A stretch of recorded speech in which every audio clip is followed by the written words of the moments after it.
Depuis 21h, ce soir, 21h et quelques, le Premier ministre Jean Castex est dans un train de nuit, le renouveau du train de nuit, ligne Paris-Nice. Regardez ce tweet de la Provence ce matin. Il repart ce soir après plus de 3 ans d'arrêt. Il reliera tous les jours et dans les deux sens. Mazette, c'est quand même sophistiqué. Paris-Austerlitz avec Nice-Ville, avec 6 arrêts, dont Marseille, Toulon et Cannes. Voilà le train Paris-Nice de nuit qui fait son retour avec Jean Castex en passager. Alors le train de nuit, il s'était arrêté depuis 3 ans, manifestement ça ne marchait plus, mais aujourd'hui il y a une logique, semble-t-il, notamment environnementale, à essayer de repousser le train en général et, semble-t-il, le train de nuit en particulier. Le train de nuit, ça évoque beaucoup de choses, hein. Regardez, même France Culture ce matin annonçait des émissions spéciales autour de ça. Train de nuit, retour du Paris-Nice ce jeudi, littérature, cinéma, chansons, les wagons-lits ou les trains-couchettes ont été une grande source d'inspiration, nous dit France Culture. Petit voyage de Maurice de Cobra, l'auteur, à James Brown en passant par Michel Piccoli. Est-ce que vous avez une nostalgie des trains de nuit, Pierre-Yves Martin? Je pense que tout le monde a une nostalgie des trains de nuit. Ça évoque des départs en colonie de vacances. Et puis ça évoque aussi des... moi c'était le ski, les trains de nuit. Avec la jeunesse. Non, c'est super. Mais j'ai un souvenir de ces trains de nuit comme d'un cadre assez vieillot. Alors certes, j'ai aussi vieilli, mais... c'est peut-être ça. C'est peut-être ça. Oui, moi pareil, on a tous... mais du coup, on retient quand même cette atmosphère, cette ambiance, quand même quelque chose de très particulier, qui laissait imaginer tout et n'importe quoi. Bon, manifestement, cette nostalgie a pris comme ça soudainement notre Premier ministre, qui est donc dans ce premier Paris-Nice nouvelle version 2021. Vous êtes trop jeune, Renaud Muller, pour avoir des nostalgies et trains de nuit, non? Je vous remercie. Oui. Mais j'en ai quand même. Moi, je suis encore plus vieux, rassurez-vous. Et j'en garde une bonne expérience. C'était en Russie, donc c'était. Ah bah là, si Pierre-Yves trouvait que c'était route en France, j'imagine que les trains de nuit. Mais j'en garde un bon souvenir. D'accord. C'était après en vacances, évidemment. On a le temps de regarder les paysages, on a le temps de passer. C'est un peu d'introspection, de lire, donc c'est agréable. Après, sur les lignes françaises ou européennes, c'est sans doute une histoire un petit peu différente, mais en tout cas, personnellement, j'en garde un bon souvenir. Alors, d'un point de vue, je reste avec vous, parce que vous représentez quand même la jeune génération. Pierre-Yves et moi, on est plus anciens. L'intérêt de faire Paris-Nice avec 6 arrêts, donc probablement 8 heures de train, on imagine quelque chose comme ça, par rapport à 1h10 en avion. Est-ce que vous faites partie de ceux qui disent super, il faut retrouver une logique ferroviaire, notamment pour des raisons évidemment environnementales, ou est-ce que vous vous dites ça c'est un petit peu peut-être symbolique, un peu dérisoire, il y a peut-être des sujets plus importants, y compris d'un point de vue environnemental, que le retour des trains de nuit qui avait été arrêté parce que ça marchait plus, il faut quand même le rappeler, les gens ne prenaient plus le train de nuit.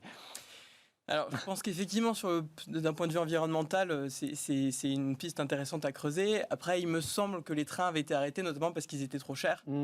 Évidemment, si vous avez un billet EasyJet à 10 € pour faire Paris-Nice et que le train de nuit vous coûte 150 €, voire plus, je pense que on aura du mal à être compétitif. Le débat va être vite tranché, mais je pense que si on arrive à trouver un modèle économique qui permette de conserver ou d'atteindre la rentabilité pour les trains de nuit, je pense que c'est un modèle qui peut être intéressant.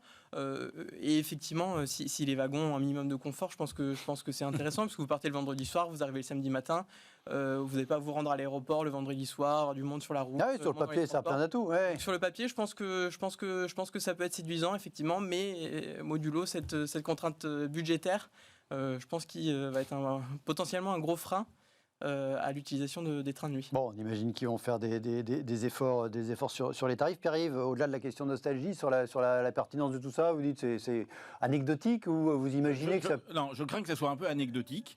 Je pense que les compagnies aériennes et Air France, en premier lieu, sont vraiment en train de tirer parti et des instructions de cette crise qui est en train de se dérouler pour proposer des moyens de transport peut-être différents, notamment par rapport à l'axe environnemental.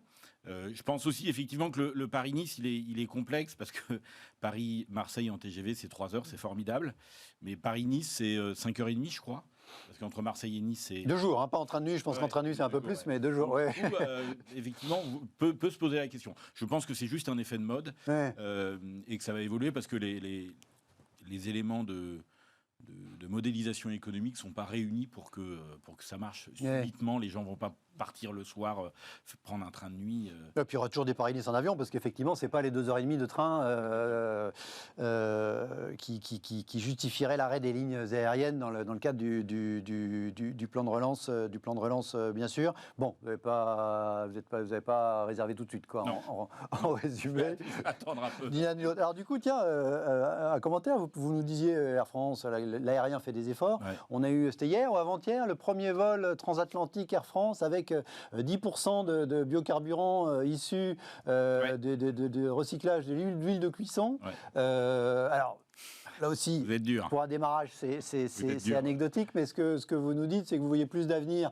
dans un avion moins polluant que dans l'arrêt de l'avion au profit du train, à fortiori. Je pense qu'il faut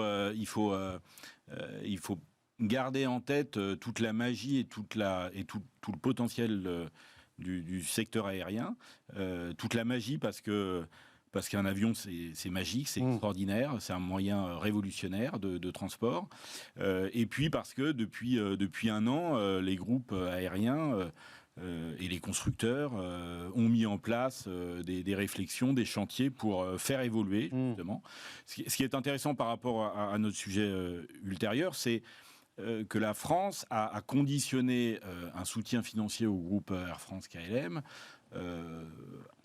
notamment un engagement de respect, d'évolution environnementale. Donc il y a quelque chose qui a été stimulé et qui va permettre certainement de vraiment réaliser un vrai plan de transformation pour Air France, pour des compagnies aériennes comme Air France, à savoir recréer une offre, reprendre en compte de nouvelles contraintes réglementaires, environnementales, de sécurité, et proposer autre chose.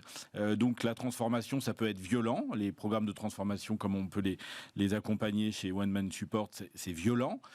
Ça peut l'être en tout cas, mais à l'issue, il va y avoir des bénéfices. C'est le principe même que de toutes les crises, il y a des opportunités et il y a des choses positives à en tirer. Effectivement, on en reviendra quand on parlera de la conditionnalité des aides d'État dans la deuxième partie de l'émission. Bon, en tout cas, la billetterie est ouverte. Hein. Paris-Nice, dans les deux sens, précisé. La dépêche, donc à partir de ce soir. Bon voyage au Premier ministre qui est dans le train. On ne sait pas s'il est déjà couché, déjà endormi. Mais en tout cas, il est dans ce premier Paris-Nice version 2021. Allez, tout de suite, on parle natalité sous un angle économique.